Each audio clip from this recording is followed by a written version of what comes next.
Welcome in, Giants fans. I'm already laughing because this gentleman needs no introduction. We're off to a great start. Welcome into our broadcaster series. And Duane Kuiper, you're one of my favorite people. Question. There's two cameras. Yes. Which one is actually on us? You? So that one? That's you. So when you talk, it's that one. Yes. When I talk, it's that one. Yes. But I think you already knew that. So Well, now I you got a wasn't little insight into what it's like to work with I wasn't Duane. 100% sure, but anyway. Thanks for doing this. Yes. We feel like we kind of take you for granted in how long you've been doing this with the Giants broadcaster, and yet we have this influx of young players, which means we have an influx of new fans. And so we kind of want them to know a little bit about you. All right. And I thought it would be fun to just start off with your background. I've been fortunate enough to meet all the Kuipers, your dad, my favorite, and then your son, and then we won't do the order. But I loved your dad, and he was an auctioneer. So if you're ever wondering where the voice comes with Duane Kuiper, I feel like you inherited it. What was that like growing up on a farm in Wisconsin with a dad as an auctioneer and farmer? Well, I mean, at the time when I was going through it, I really thought that I was being punished as a young person because while in the summertime we were milking cows and baling hay, the kids in the city were at the city pool. So that's where I wanted to be. I'm not sure there was ever, and you know, for all the farmers that are in the valley, they're not going to want to hear this, but I don't think there was ever one day where I thought, God, I can't wait to grow up and be a farmer. Because I watched You had to do it as a kid. the hard work, and I mean, it's not a 9-to-5 job. It's 24 hours, especially if you have cows, dairy cows. But my dad would practice auctioneering while he was milking cows. And he would ask me if I would throw out your right hand or say, hey, because then he would move his bid up from one number to another. So I was actually part of his education as being an auctioneer.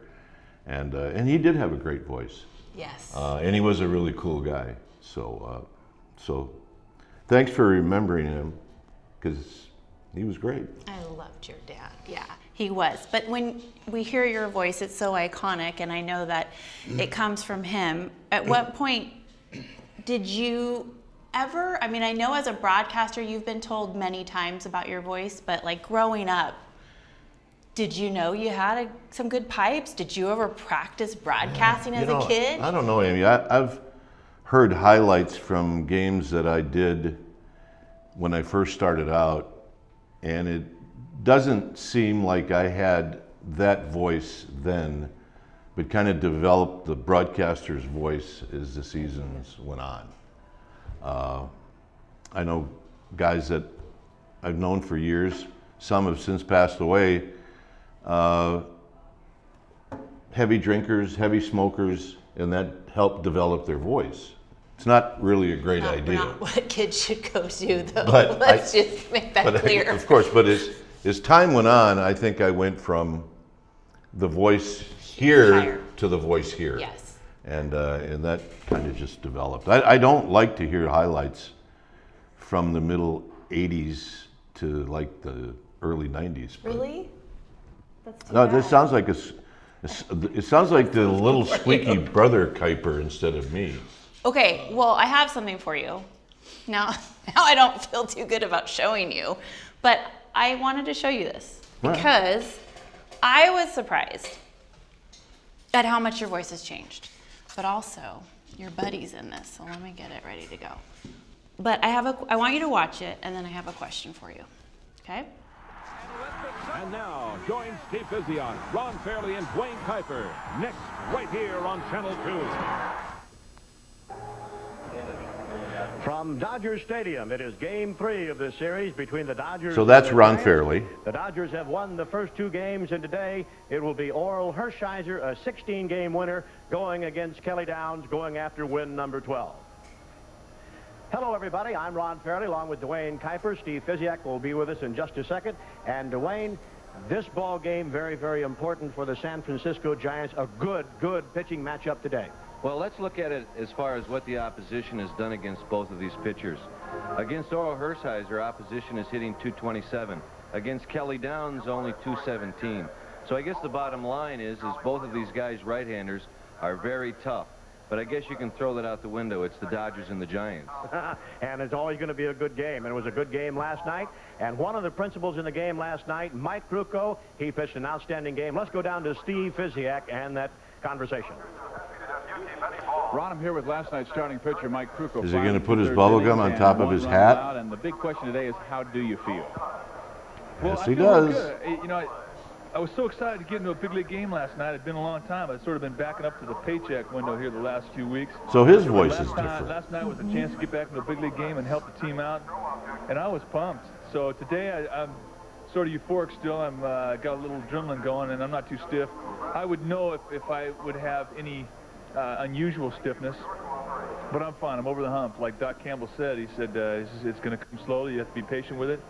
And I have been, and I'm over the hump now, and everything's fine. Very quickly, the most important question, why the gum on top of the hat? Well, I can't talk and chew gum at the same time.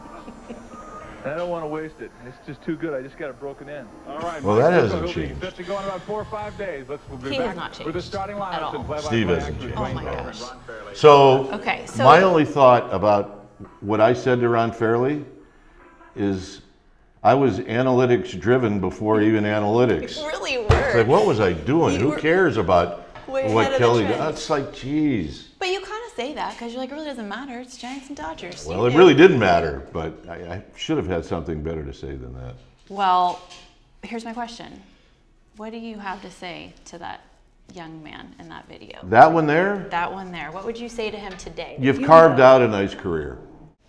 Would you say you're going to carve out a nice career? Like if you had to talk to yourself back then doing that broadcast? I would say just do what you're doing, but the difference is, a year after that, I started doing play-by-play, and then I didn't have to come up with those stupid analytics remarks because I had to ask the person I was working with those questions, and you could tell just by the interview, the right guy fell in my lap when I started doing play-by-play. Although I don't want to shortchange, when I started doing play-by-play, Joe Morgan was my partner, and he was terrific. So I've really hit the jackpot.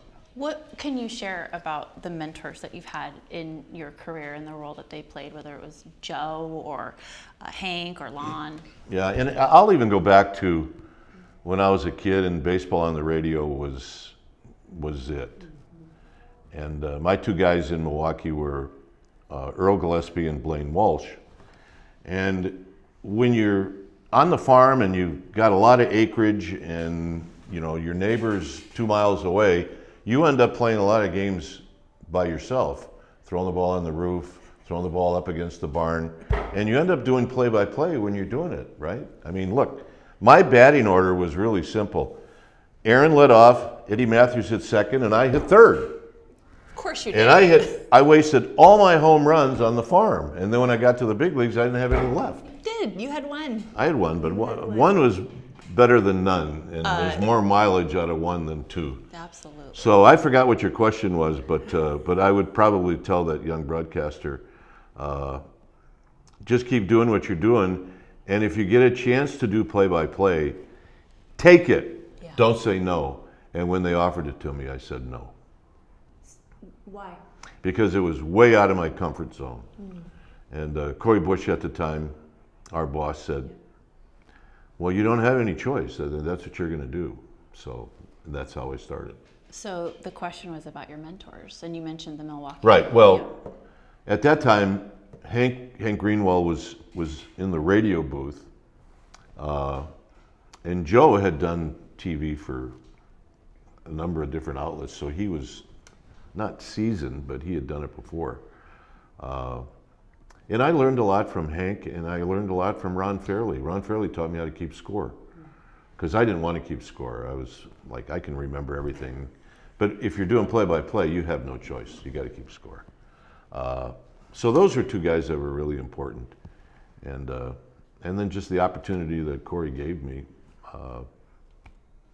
kind of propelled me into an area that I never thought I'd go to, and that's doing play-by-play. And then 4 or 5 years later, they said, "All right, we want you to start doing some radio."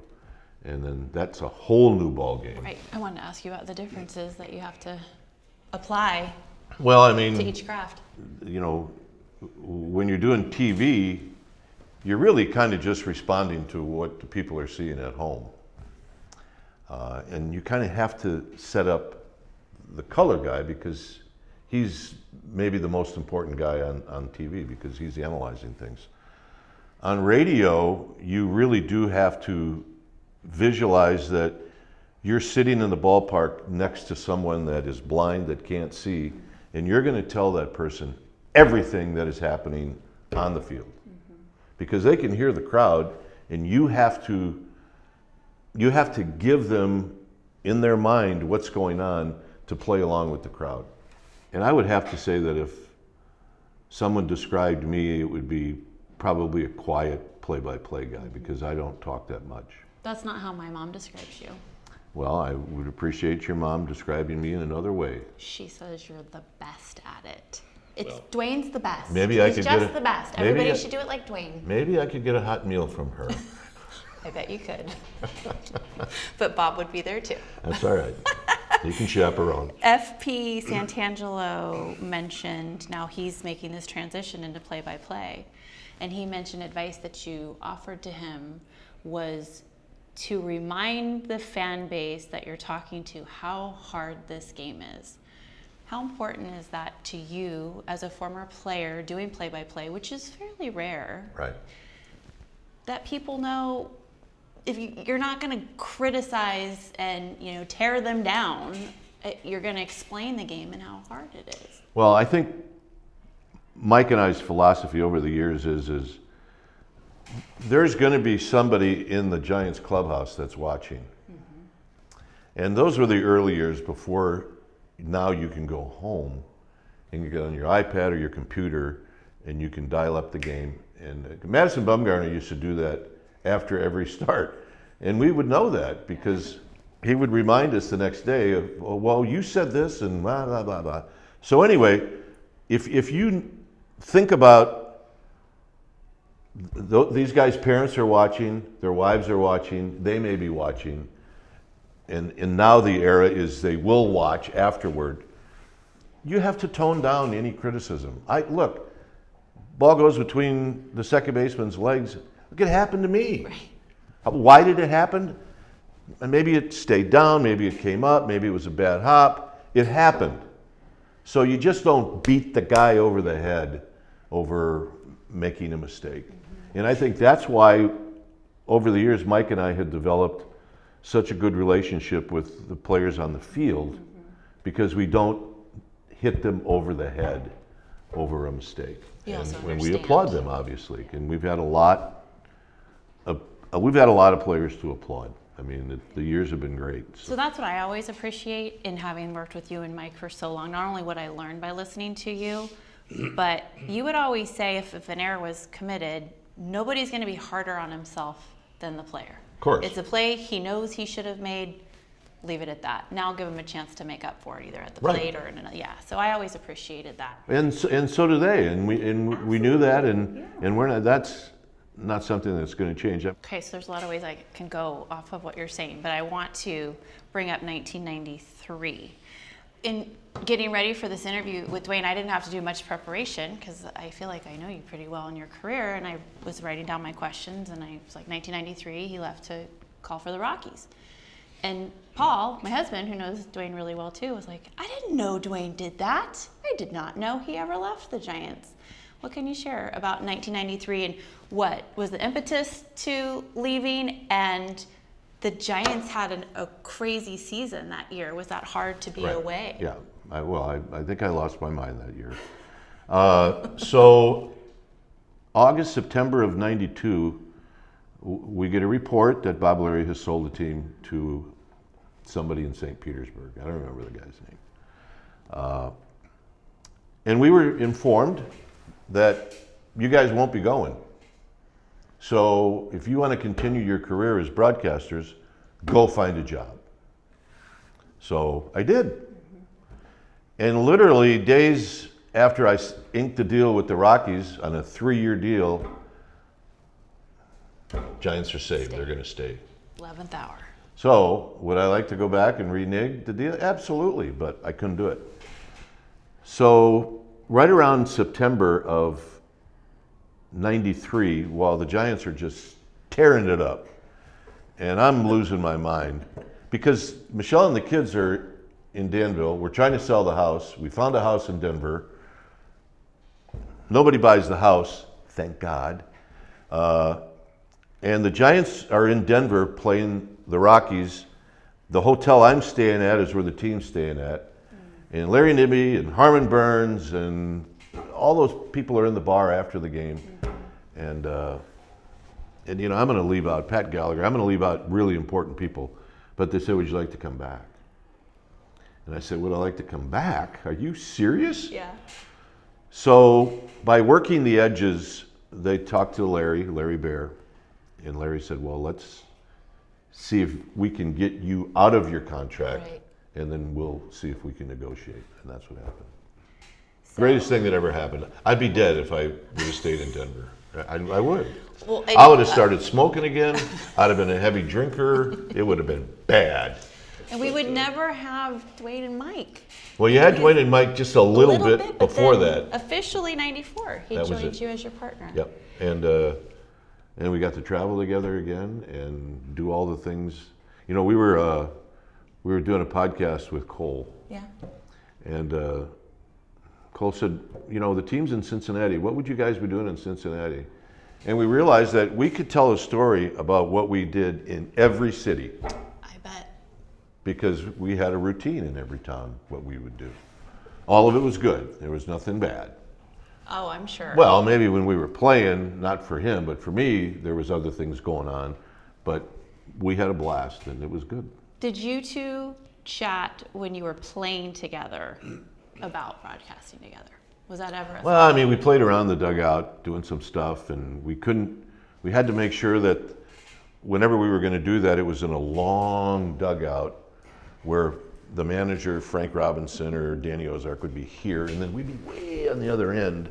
And then, you know, I would, so Mike would say, I need to be doing color. And we'd laugh, and then somebody would look down and like, sorry. So then we'd come back. We should probably be serious. We have a game to play. Yeah. So anyway, yeah, we fooled around with it, but I don't know if we ever thought in our wildest dreams that we'd be going on 35 years, maybe, whatever it is. 35. Is that Yeah, what it is? because you've been with the Giants 37. Yeah. Right. I did come here before him, though. I know. You're the Just so he veteran. knows it. I know. But then I did miss the year in '93, so we're even. Ty. Damn it.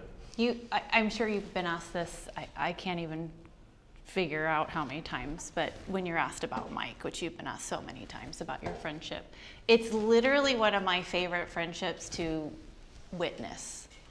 And I'll never forget when people ask me a lot, like, oh, is it real, Duane and Mike, this friendship? Is it real or is it just for the broadcast? I said, it's 100% genuine, and I'll tell you why. Years ago, you and I were here in the off season doing some media training with Joan Ryan for PR. You're not going to remember. And we went to go grab coffee, and you got a call from Mike. He said, hang on a Like the second. second call of the day or third? I don't know, but I was there, and he picks up the phone, and he just said, I gotta get this, it's Mike, I gotta get this. So he's talking to Mike, and they're just chatting, and then it was something like, can I get you anything at the store? And you said, no, I'm good. Get off the phone. Mike just wanted to know if I needed anything from Costco. And I said, oh, is he here? And you go, no, he's in San Luis Obispo.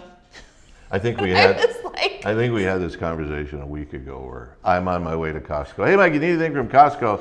No, I'm good. You know, it's like, you know. It's but like, the point was, Duane is here and Mike's in San Luis Obispo, but Mike was going to grab you whatever you needed at Costco. and we were somehow going to meet in between Somehow he was going to get for it to a you, probably package mail of it to frozen you. fries or whatever. But How do you describe your relationship with Mike Krukow? well, I mean, look, like I got two brothers, and he would fall into the category of the third brother. Absolutely. I've watched him raise his kids. Yep. His last two kids are the same age as my only two kids.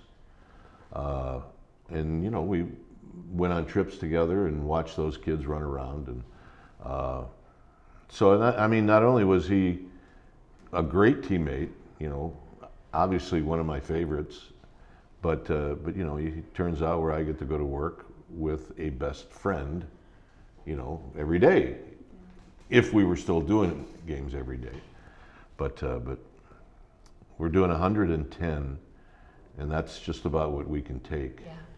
Yeah. And you know, look, I'm 2 hours away as we do this from sitting next to him.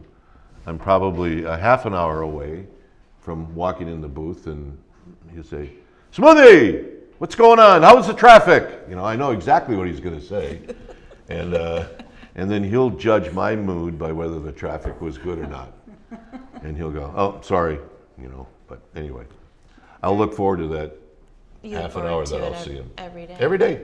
I mean, I've already talked to him today. I mean, Did he get you something at Costco? At one point in, you know, my marriage with Michelle, after the third phone call in the off season, she said, "You guys don't sleep together, do you?" I was like, "No, we don't. Adjoining rooms, but we're good." We gotta draw the line somewhere. Yeah, we're good. You guys have a fun promotion right now about your career on as a commercial. What, the tiki mugs?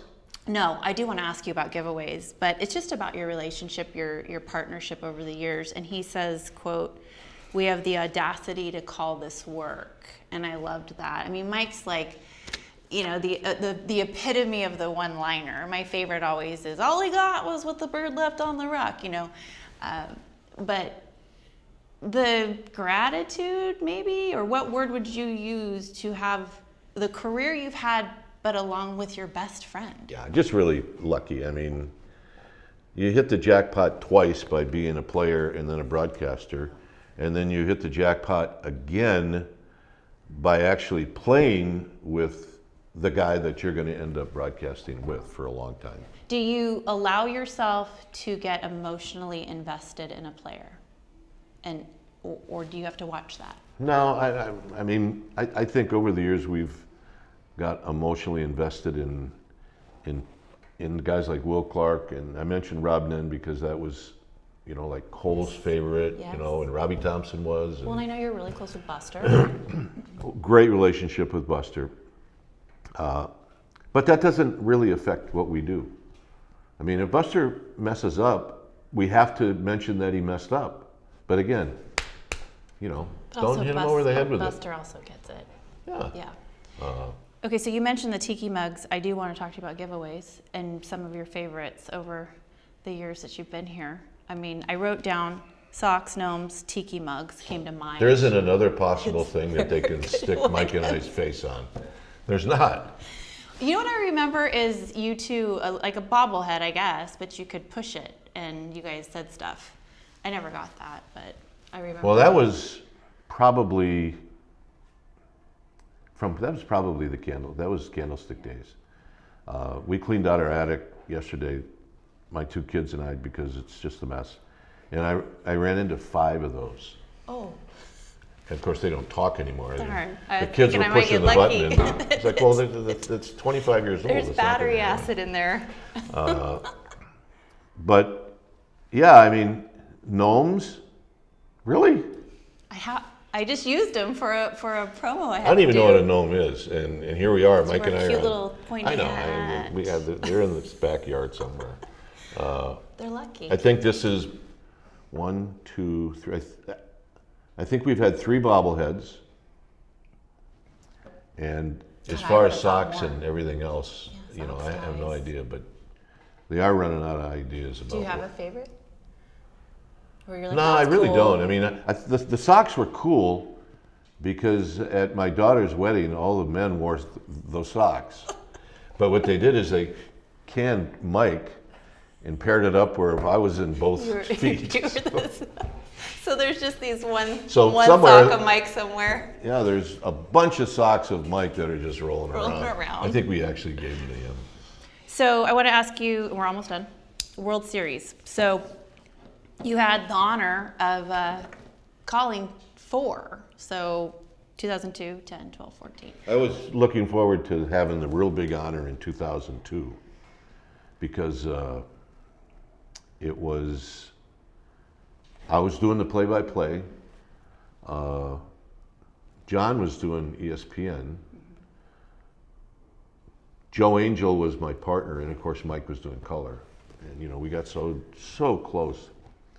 But then, you know, somebody said, well, when they won it in 2010, that made up for it, right? And I was like, no, it did not. Okay. Well, and they won in 2012. That made up for it, right? No, it did not. No, I mean, from 02 to 10, I mean, that's a long, it's still 8 years, right, of being void of what should have been yours.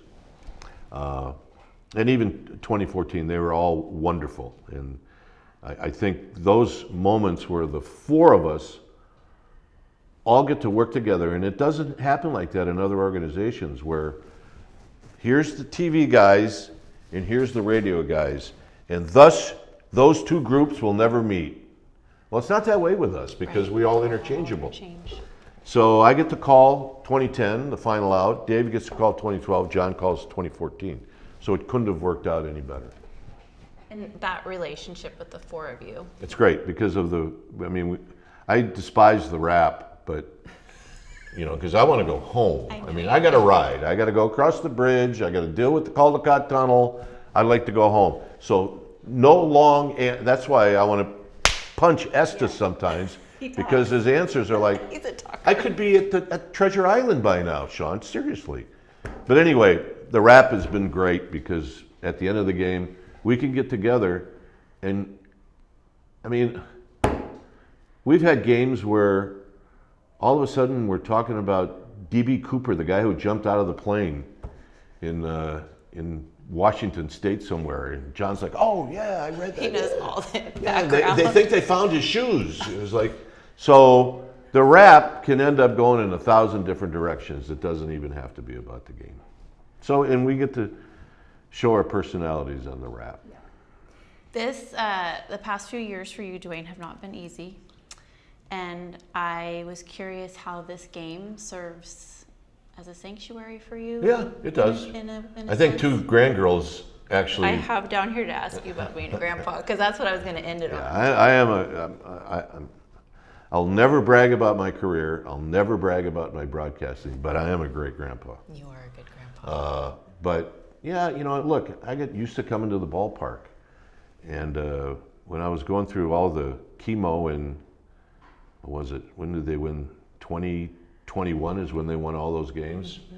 And I would come when I felt like I could and, you know, and sitting on the couch watching. I mean, it was hard, but it did give me a chance to get out of the house and get my brain away from what was going on. Mm-hmm. And, you know, and then with Michelle passing, you know, coming here, it's, you know, I mean, it really is your second home. Mm-hmm. Now tonight, and I don't know when you're going to show this, but it is my birthday. My kids are coming out tonight. Andy's coming out, the 3-year-old. They're going to sit in one of the luxury suites, and I'm taking 2 innings off. Good for you. As you should. It'll be a good birthday. It is a good birthday. Yeah. Yeah. Thanks for You spending bet. it with us. Duane Kuiper.